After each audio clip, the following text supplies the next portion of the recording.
Пропорции для бетона в ведрах цемента, песка и щебня для бетономешалки объемом 180 литров.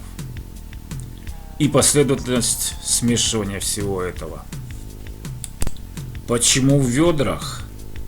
А где вы видели, чтобы на даче мерить цемент и песок частями для получения раствора? Части и ведра — это разные вещи. Вот путем сложных умозаключений и жутких ритуалов с применением табачного дыма и распития спиртных напитков превратил части в ведра. Точнее, за основу взято одно 10-литровое ведро. Одно ведро — это одна часть.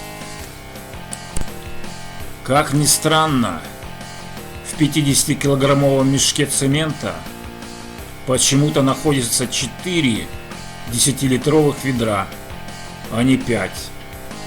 Можете проверить. Поэтому одного мешка цемента хватает на 4 замеса в бетономешалке. Сначала заливаем в бетономешалку литров 10 воды и, естественно, включаем, чтоб крутилось. Далее, не торопясь, подсыпаем все ведро цемента. Сыпем так, чтоб не было комков. Подливаем немного водички, чтобы усугубить все это. Если цемент поприлипал куда не надо, то сыпем пол ведра щебенки, чтобы разбить и хорошо размешать цементное молочко. Далее начинаем засыпать песок. Песок — это 3 части, то бишь 3 10-литровых ведра. Опять странность. Эти 3 ведра почему-то влезли в 2 тираковских ведра, но не полных. Черной полосой отметил лишний объем, ненужный. Постепенно подсыпаем оба ведра с песком и добавляем по чуть-чуть воды в процессе смешивания до получения однородной смеси, похожей на 5% сметану, в которой присутствует пальмовое масло. И напоследок засыпаем по очереди ведра с щебнем и ждем, когда все хорошо перемешается. Изначально по фэншую, когда части превращал в ведра, щебня получилось 5 ведер.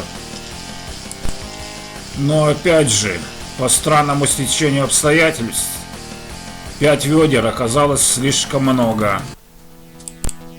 Наверное, бетономешалка слабенькая попалась. У нее мощность двигателя всего 450 Вт. Поэтому делайте выводы. И чтобы не сжечь мотор, пришлось сократить с 5 ведер до 3. 3 ведра щебня оказалось в самый раз. В процессе окончательного смешивания не забываем подливать воду по требованию. Но подливайте осторожно, буквально по 100 грамм, иначе будет перебор. Можно еще ворочать наклон бетономешалки, чтоб лучше перемешалось. И самое главное, знаете, для чего у бетономешалки есть колесики?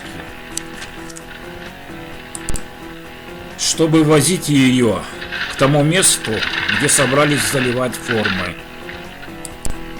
Подъехали поближе, намешали, высыпали в носилки.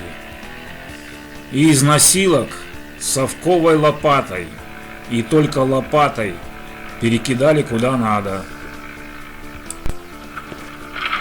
Иначе, таская бетон ведрами, руки вытянутся до земли, и появится горб, как у орангутанга. Что со мной поначалу и приключилось. Хорошо, что вовремя начал принимать лекарства. Подписывайтесь на канал и узнаете все ошибки, которые не надо повторять на даче, построенной своими руками.